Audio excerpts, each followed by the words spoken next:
Hi, my name is Courtney Wallace, and I am presenting my Capstone project for the Social and Emotional Learning Foundations course with Addison Dwayne. The personal SEL practice that I selected was to do a daily feelings journal. And according to the Module 3 course readings from Shandamo HM, he says that journal writing is used to assist teachers in connecting new learning with prior experiences. Writing about their experiences allows teachers to remember or recall their experiences. As you can see in the picture to the left of the bottom of the screen, I was able to do a daily feelings journal. I was able to implement this very well. I wrote in my journal 3 times a week for 3 weeks. It was a really nice experience to be able to release my feelings and get them out on paper. I have a lot of stressors in my life right now, and it's not good for my mental health to keep everything inside. So writing in this journal is releasing some of those stressors. According to the Diary of Little Things from Bernstein 2022, he says that high levels of cortisol can deteriorate the brain's ability to function properly. It can disrupt the synapses regulation, which results in loss of sociability and the avoidance of interactions with people. I was able to give myself permission to focus on my own social and emotional well-being. I learned that being able to write my feelings down allowed me to release some emotions and not keep them bottled up inside. After this course is over, I plan to continue this journal for the rest of the school year to see if my stress level decreases as the year goes on, and if it does, I will continue it next year as well. The first class-wide SEL practice that I chose to do was a calm down corner in my classroom.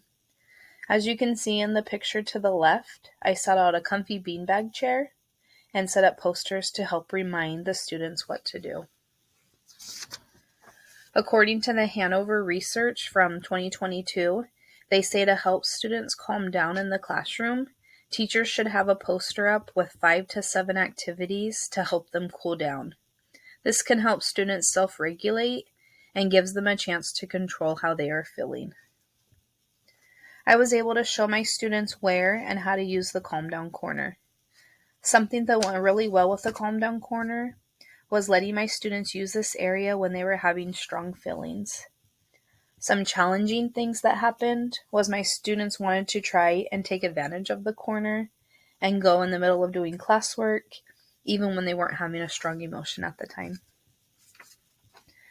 Something that was unexpected that was happening was that some of my students started throwing some of the items in the corner.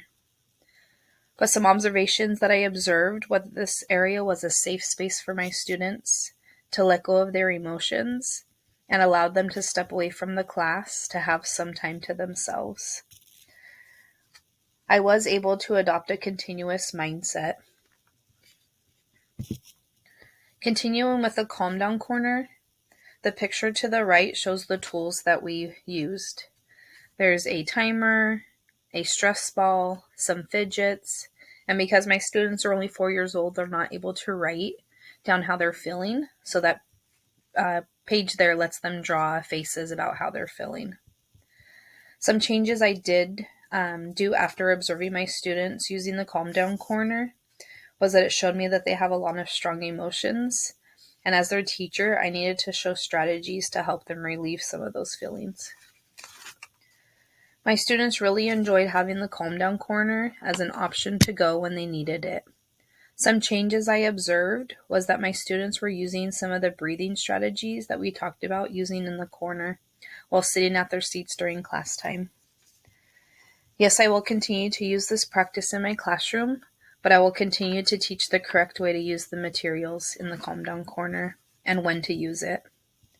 I learned that by teaching my students these strategies, it gave them a chance to slow down and breathe through some high stressful moments.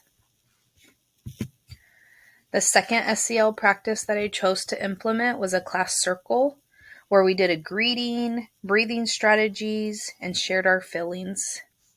Clifford A. says that restorative circles cultivate a culture in which everyone feels like they belong.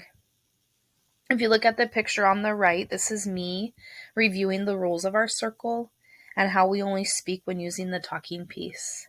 I was able to implement this practice 3 days a week in the morning. Something that went well was when my students shared their feelings. It helped resolve some conflicts that were happening in class that week.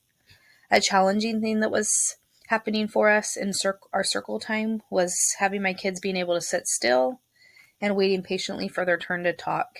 Because they're little and 4 years old, they don't have a really long attention span, so we had to get the thing moving really quickly. Everything went exactly as I expected, though. An observation that I saw was that my students were excited to share out how they were feeling, and they really liked holding the talking piece, as you can see in the picture to the left. Continuing with the second SEL practice, I was able to adopt a continuous mindset. I did not make any changes or shifts with my circle, but I am wanting to try to implement this sharing circle daily, as I saw the ways my students responded to the sharing. My students really enjoyed this experience. They reminded me if I forgot to do the share circle that day, and they loved holding the talking piece. A change I saw was that sharing our feelings in our circle, it helped the students be more kind and invited others to play with them. A lot of the students were sharing that they were nervous to ask people to play, or they really enjoyed playing with friends. So this circle and sharing those feelings really helped get my kids motivated to do that. I will continue to use this practice in my classroom as I saw how my students really enjoyed this. I learned that if I started the circle with a greeting or a song, it helped calm the students down and they were able to stay focused longer. As you can see in the picture to the left, my students are taking turns sharing and passing the sharing piece.